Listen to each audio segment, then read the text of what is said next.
Hello, and welcome to Portsmouth This Week. I'm your host, Conley Zani. This show is under the auspices of Rich Rayner, our Portsmouth Town Administrator. Together, Rich, myself, and the entire Portsmouth This Week team are on a mission to build community. We do that by bringing you accurate and timely information about the issues and events that impact you. We introduce you to the faces, the personalities, the leaders in this magical place in which we live. I'm so excited today to have back on our show, Ray Perry. Welcome back, Ray. Hi, Conley. Yes, you're with the Portsmouth Emergency Management, is it association? Agency. Agency, Yes, thank you. yeah. Yeah, so you've been on the show before, and I know you were one of the busiest guys in town, and we have so many things we could talk about, but I asked you to kind of put together a focus. So will you tell our viewers what you want to try to cover in this show? Yeah, and thank you for allowing me to do this, because in the please. past I've just talked about, like our program and what we're doing, trying to build resiliency and all the volunteer groups and all that. But, I appreciate you allowing me maybe to actually kind of provide some preparedness information that I know from experience, and having done this presentation with a lot of people, have helped a lot of people as far as preparing for disasters, very much so on a personal level. Yeah. So what I'd like to do, if it's okay, is just kind of do a little quick update on, since the last time we met, some of the stuff that's PEMA's doing and some of our volunteers.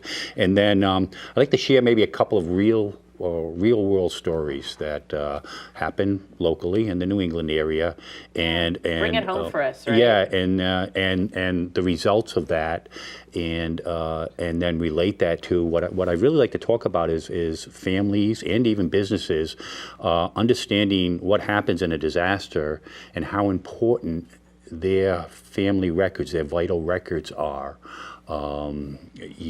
Just for them personally, but also in the recovery process type of a thing.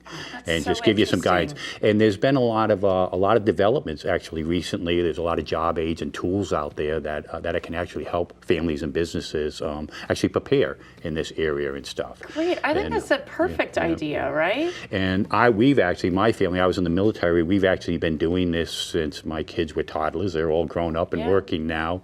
And so it's worked. It's actually helped on a monthly basis in the home front. Yeah, so, and I can so see we'll get here into you've it. brought something that we might open later that Yeah, it's messy. I just little ran home show and and grabbed tell it, here, but so just so everybody knows why we have it's this. It's just proof that I do have a system myself. I'm not just not just lecturing here. So awesome. Okay, so back up. You said you wanted to just do a quick overview of some of the accomplishments, some of the things that have been on your plate since we last spoke. And not my plate, but our plate. There's a lot of people that are working on the different things that deal with, disaster preparedness and stuff.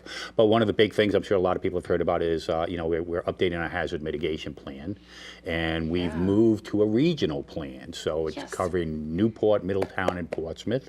And, so excited about that regional focus, right? Yes, yeah. Yeah, yep. that's. Yeah, and it helps me out particularly on the operation. One of the things that this plan we're focusing on too is kind of the operational type of resiliency that goes along with it too. So, is our evacuation plan, is it aligned with Middletown and Newport and the rest of the state? So we're doing that type of thing. We're looking at, if we have to really stand up a big incident command post or an emergency operations center, it takes a lot of people to do that with some skill sets. And so if we can combine that, that's what some of the things that we're looking at in the plan. Is that plan kind of in the works right now? Is it very under much construction? so. Is Yes. it done? Where are we in the process? So we've actually had a number of public meetings. We've gotten input from all the municipalities and the neighborhood committees and all that, and it's being compiled right now by our contractor, and then it will go out for everybody. They'll be able to take a second look at it and stuff. There are some things in there that we're doing some research on to see if we can actually accomplish type of things, like I know, like with the University of Rhode Island, they have a new program called Rhode Island Champ and stuff, and that's going to help us actually, if a storm's coming in and we know the impact, we know the characteristics about the storm, it will actually be able to tell us, how certain properties, how they will be damaged and stuff like that. So to what extent? Yeah, so that helps us in advance. Well, let me ask you, in these public meetings, are people coming in support of this? Are they coming to push back on this? Are they coming to, They have their provide own input. agenda? Yeah, no. What's going on in those meetings? Yeah, so we've had public meetings, so where we actually set everything up, and they actually go through and they provide their input. What's of interest to them? What do they think that we need to do to make our neighborhoods, our shorelines, whatever, our public buildings and all that stuff a little bit more resilient? And so they've gathered all that information. The contractors are putting it in and compiling it into categories and stuff. And so, is there anything that stands out to you that was like, that's an interesting idea, or that's a crazy idea, or I'm shocked to hear that? Well, some of that response stuff and recovery stuff is in there, which we usually have. Most of them have been kind of like construction projects and stuff like that. But it's a lot of it, the waterways management, the shoreline resiliency against the rising seas and all that. So it's just expanding on that. Our buildings, our infrastructure, and all that. Our dams, our roads, all that. It's great to hear that this is coming together. I mean, certainly, I think I live in Common Fence Point, and our organization there, we're trying to apply for some grants, and they're like, we need your hazard mitigation plan. And so it's just wonderful to hear that that's coming together right now regionally, and that'll just make everything that much more powerful. And we're updating the local one. So we had plans before, but now we're updating it. It's going to be a kind of a regional type of a focus. That's huge. What else is going on? We're doing evacuation planning, really looking at the critical needs, transportation needs of special needs people and stuff like that. I'm working on the whole town has worked on our website, so I don't know if you've been on the town website. It looks a lot different right now. The emergency management page is not that nice looking right now, but the reason for that is because I'm really doing a lot of work on it offline, and the work that I'm doing, for instance, I have 38 topics. One of them we're going to be talking about today, vital records and stuff, but I have 38 topics on there, but a lot of those topics are interdependent with the other links and stuff, so I'm building right now. I'm building it upline, and then we'll download it when we're completely done with it. But I hope to have that done in the next couple of months. So. Oh wow, Ray, that's a lot of work. And we've submitted a couple of plans since the last time. We've submitted a storm readiness plan to the National Weather Service, so we're waiting for that to come back. We're drafting right now a comprehensive plan to establish a volunteer reception center. So during a disaster, we're damaged, so people come in, resources will start coming in, volunteer groups, like Red Cross, Team Rubicon and all that. Donations will start flowing in. The management of that can become overwhelming during a disaster. So we have a model we're putting together where we're actually have a location, we're setting up a volunteer reception center where all that stuff can be managed. It's just like a central point. Right, where people can go and say, okay, we want to volunteer, and then we can place them and start tracking them and manage them and make sure they're going to be safe and all that sort of stuff. So, we're doing all that up front. Is yet, or? We actually meeting. No, I don't want to yet, but we're meeting with a prospective local person that's going to give us a spot next week. Secret. Yeah. Breaking news. It's not. I just don't want to put them on the spot until they commit, type of a thing. Yeah. Hey, I think that's smart. And our volunteers teams, our neighborhood preparedness committees are doing really well. Common Fence Point, we just had a meeting this week, and they're actually planning 3 events in the next month, public things. So one of them is actually the use of radios, handheld radios. The public uses it and actually communicates with my communication teams and helps us with our situational pictures. So they're going to get training on that and decide if they want to do it. But there's these nice cheap radios and stuff. They're going to be doing something. Department of Health is going to be coming down and doing some preparedness stuff. So a presentation on that. And then that's a very amazing committee. Yeah. It really is. Yeah. And then Rhode Island DEM, they're looking to get DEM to come down to talk about grants that they have associated with resiliency type things. So we get educated on that. And of course they invite the whole community. Yeah. So that's that. Yeah. And even outside the community, anybody can come to those. I feel like Common Fence Point's trying to be a little bit of a model leader for other neighborhoods. They were first, and they've got well organized, and they've got the association. So they got a lot of things going for them. Yeah. So, It's really well, good. Thank you for all of that. Yeah. So, all right. So you had a couple real world stories to share, right? Yeah. So what this relates to is I just thought I'd take this, and I thank you guys for letting me do this. But this is real critical, and you'll see as I go through this why. But I wanted to talk about vital records. Basically those are the records you don't want to lose forever. All right. And they include documents on your health care, security, your investments, your property, your life achievements from training records and certifications, and those memories that your family has, your pictures, your photographs and stuff, you just don't want to lose them.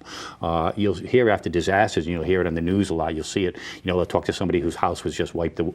And the first thing they say is, oh, thank God we're alive. And then the second thing is, I've lost all my pictures. And stuff like that. And then, what you don't hear on the news is all the other documentation, because that all of a sudden that realization comes a few days or a week later that can really be devastating. So what I'd like to do is I'd like to just maybe start out with a couple of stories. Make it real for us. Like get out of theory land and into here's some people that might have been your neighbors, right? And these are real stories of records that were lost here locally. By our neighbors, pretty much. So just a little background. So I was, I served in the Coast Guard for a long, long time. And I was a commanding officer of several units. I was also the commander of multiple units. So at one time I had, actually when I was sector commander up here in New England, I had 18 units underneath me. So it's like 18 fire departments or something like that.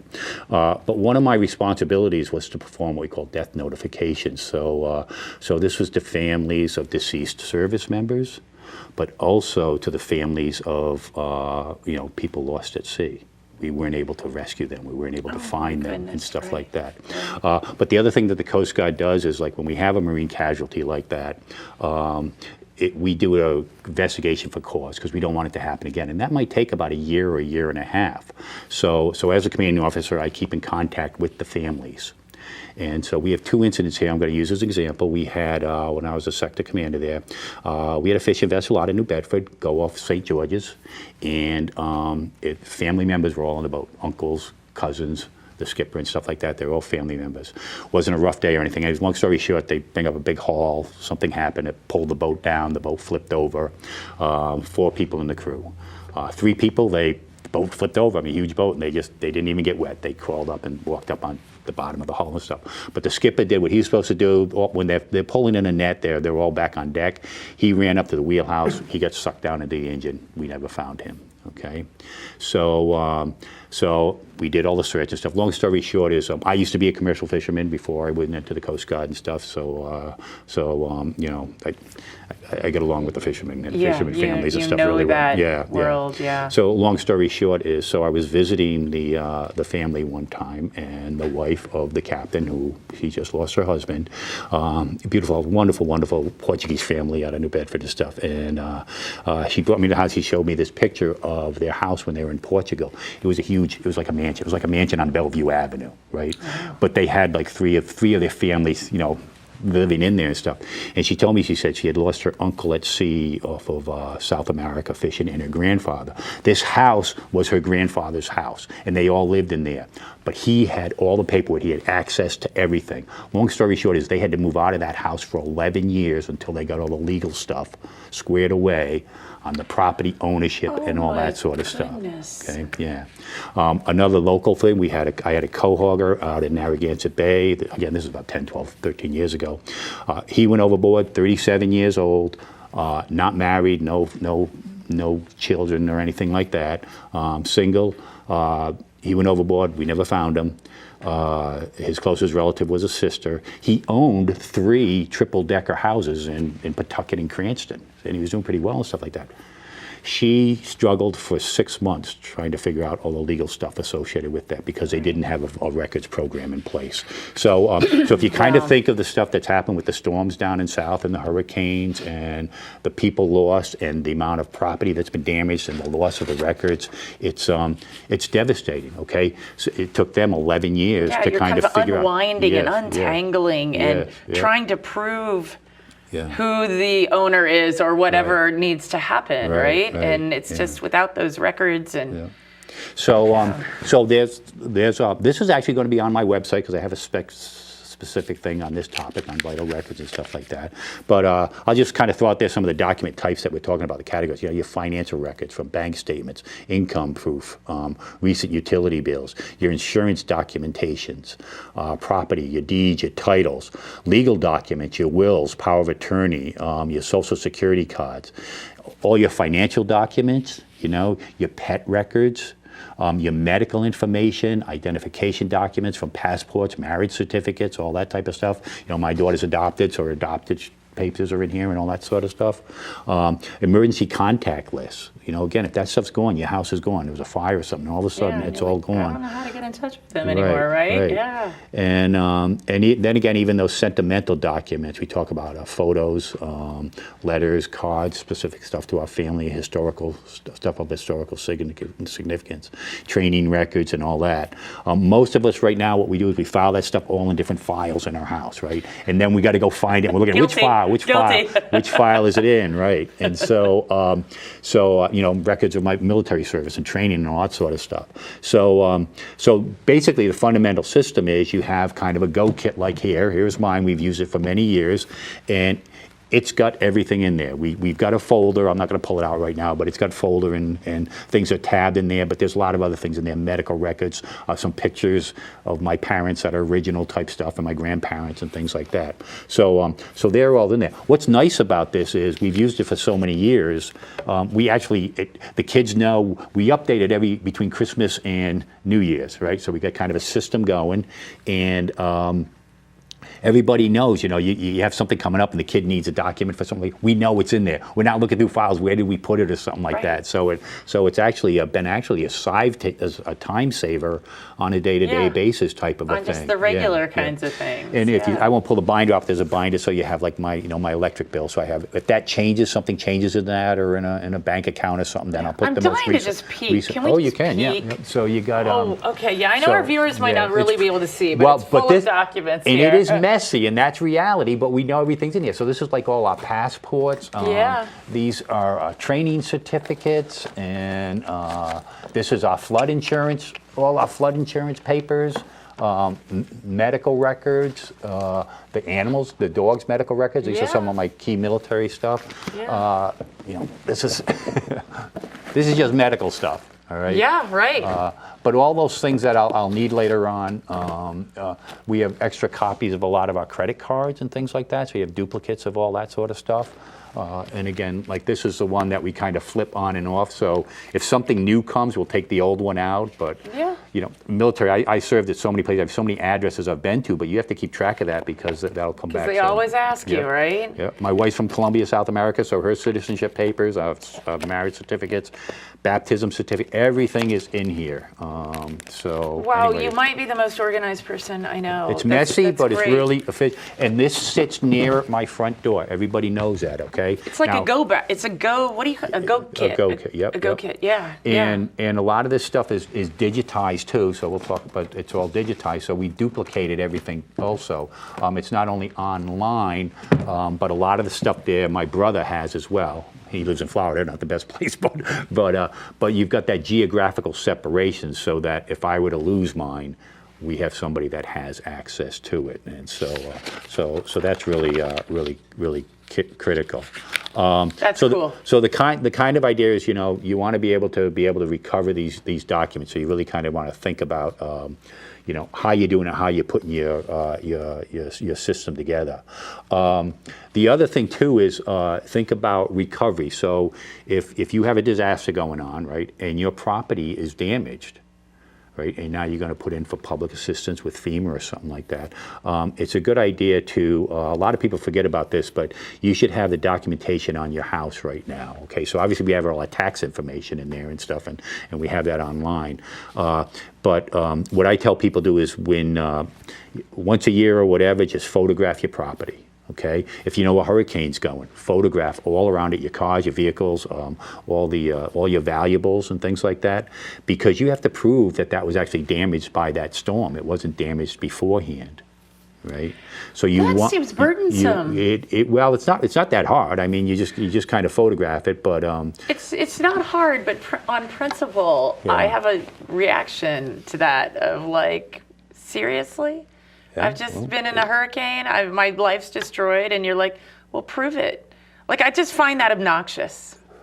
I'm not saying you're not you. Okay. But like, right? Yep. So Prove so it. that actually gets to my next point here, because I track a lot of this stuff, and I see after disasters. I've been on a lot of disasters. I've seen a lot of corruption and misuse of funds. So, right. And so so I guess this I'm is just so naive. I'm like, a lot of surely this. people A wouldn't lot do of that. this is our tax dollars, right? So we have a fiduciary responsibility to make sure that people aren't doing something wrong with the system, and they do that, unfortunately. Some of the things you've seen that, like you're like, I can. Oh, yes. Swear to God, that's Particularly during happening. oil spills and stuff like that, where you've got an industry responsible and they've got to pay for it and something like that. Like I was down in Deepwater Horizon, and there was a lot of that going on and stuff. So, Really? but you'll also see, like what I'll see too is so FEMA wants to get money out. They want to help people right away, all right? And so they get the checks out and stuff like that. But they got to go back and verify and validate that. The government accounting office is going to say, have you followed the laws and the regulations associated with it? And I see all the time, I get the notices, the government accounting office will come back and tell a municipality, you didn't deserve this money. You have to give us back $1 million. So here's a municipality who's been harmed, or a resident who's been harmed, but they don't have proper documentation, and they have to do that type of a thing. So that's why these vital records are really important. And it's not that hard to document where your house is right now, just your house, your property, and stuff like that. Got to do it. Yeah. I hope everybody watches A this. lot of the Common Defense Point people are doing it now because of the preparedness committee. They know that at the beginning of the season, they'll just photograph their house and stuff and something new. The other thing too is when you get your house and stuff and your resident, if you've made a modification to it, done an improvement to your house, you want to keep the records associated with that, because now that adds to the value of your house and so on, and you can show that, hey, this was damaged. So keep the contractor receipts and stuff like that, even the floor plans and all that. That should become part of your vital records, and just be natural. Say, okay, this is something that's showing value. I'm going to maintain that and keep that and stuff. So I am so glad you're here saying that to me right now. Yeah. I'm going to go do it. So the big thing is create a system that works for you. Some of the basic concepts is, your records will be copied, multiple copies of things. Like I said, I've got a set here that goes down to my brother. But a lot of that's electronic, so a lot of you can do physical copies, external hard drives, cloud storage, and even individual thumb drives and stuff. So that's all backup. I have some thumb drives in here with like all the pictures in it and stuff like that are all scanned in. You want it in multiple locations, and when we say multiple locations, you really want it in different hazard regions.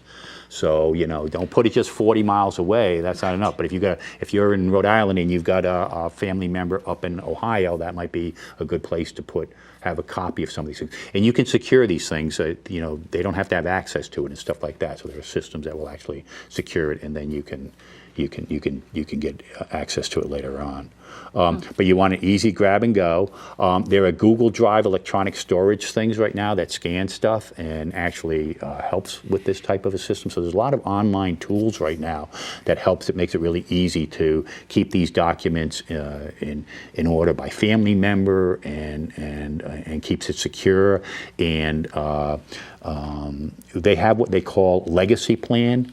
So what you do is you decide, okay, if I'm not here anymore, all right, how do people access this? Not only your records, but also you think about your social media, okay? Right. Your Facebook. What do you want that to be after you're gone? Okay, and so there are legal means now available that you can actually give people access to that. They don't get access until afterwards, or whatever you want. There are some systems where you can give different access codes and stuff like that. And they even have I'll show you a picture. They even have certain thumb drives that allow you to do that type of a thing. So wow. So there's a lot that's happened over the past 10 years as far as this goes. So it's really good. So many really things to think tools. about. Yeah, but it looks like a lot. It sounds like a lot, but once you get it going, it's pretty easy. And I've had a lot of people actually doing it, and they're talking back, and they're like, "I'm so glad I did this. Yeah. I'm so glad I started when I was young." And it's just a part of natural. I know something comes in the mail. I said, "Uh-oh, this is something that needs to go in there," and you just throw it in there. Right. So your goal is to have kind of a list. If people wanted to start doing this, we go to the website in the town to your page. Yep. When it's up and going, right? Yep. I understand that, and then all of this these great ideas are going to be on there. And the other thing we'll have on tour is called an EFAC system. So what it has is it actually walks you through financial considerations for getting prepared for a disaster type of a thing, which deals with all this access stuff and how you actually manage all your different accounts and stuff. So it's a walkthrough book. It's pretty easy to do, but it guides you through what you should be doing to, again, make sure you've got your vital records backed up, but also accessible in your demise, and also giving authorizations and permissions for people that will be left behind to take those things over for you, so you don't end up like the families that I just talked about that, who's going to have and again, you think about 11 years trying to figure out your paperwork type of thing.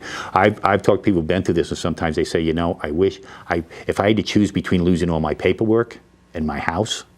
Everybody says, save the house, save the house. But once they've been through this misery, there's someone would say, no, I wish I had my paperwork type of a thing. Because you can recover that type of stuff.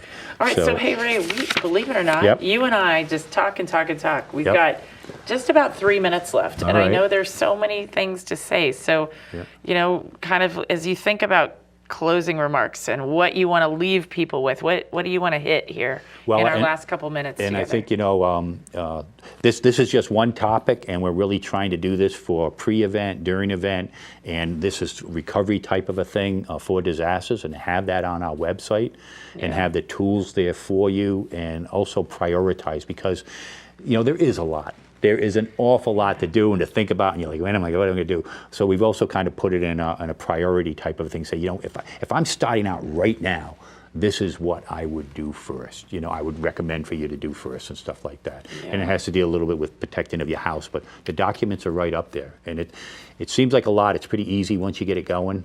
So it's not a huge lift. But it is vital.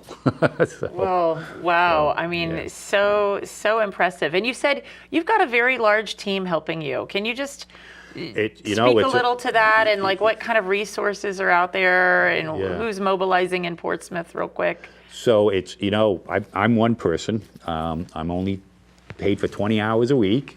But so it's officially a part-time role. It's a part-time role, yeah. Wow, but I also teach at Mass Maritime Law. But I'm pretty much there full time. But I'm into it, I guess. But what I really want to emphasize is the plethora of volunteers that are coming. I mean, I have like the person who's doing the volunteer reception center for me. It's easy to get volunteers, but I have some volunteers coming in right now. Mike Russo and my comms team, a new person for my volunteer reception center, and they have leadership ability. They're willing to do the management of it, the overhead management, and actually have some leadership skills, as opposed to just give me a task and do something like that and stuff. So that is tremendously helpful, because what they're doing is they're planning for other people to come in. What I tell them is, with disaster management, we're probably not going to be doing the functions we plan for, a lot of us aren't, because we're harmed. The whole system, unlike a fire or police department, I'm planning for the people from Ohio to come in to help me, but I better have a system ready for them. That volunteer reception, I have my comms team and all that sort of stuff. So I'm planning for that surge that's going to come in. So number one reason why we fail in disasters, it's not that we don't have the capability that's going to come in nationally. We don't have the capability locally, because by definition of disaster, we had damage locally. Our fire and police department are maxed out and damaged. But the way the national system is set up, and what I spend a lot of my time planning on, is when they come in, we're able to manage that capability. And utilize those resources most and that's another reason why we fail at disasters. Is it's not that we don't have the capability that's going to come in. We haven't planned to manage it locally, and we don't understand what's there. So that's what the EM does. Thank goodness that we got you on the job. Ray, thank you for sharing this. I'm going to go home and get a go kit together. When I started this, they didn't have this. But somebody's making money on it right now. All right. Like they even have these drives with codes on it. Yeah, and this is fireproof and waterproof, and it's designed for. All right. Well, thank you. We'll have you on again. All right. This has been Portsmouth This Week with my guest, Ray Perry. Get your Go Kit going. We'll see you next time.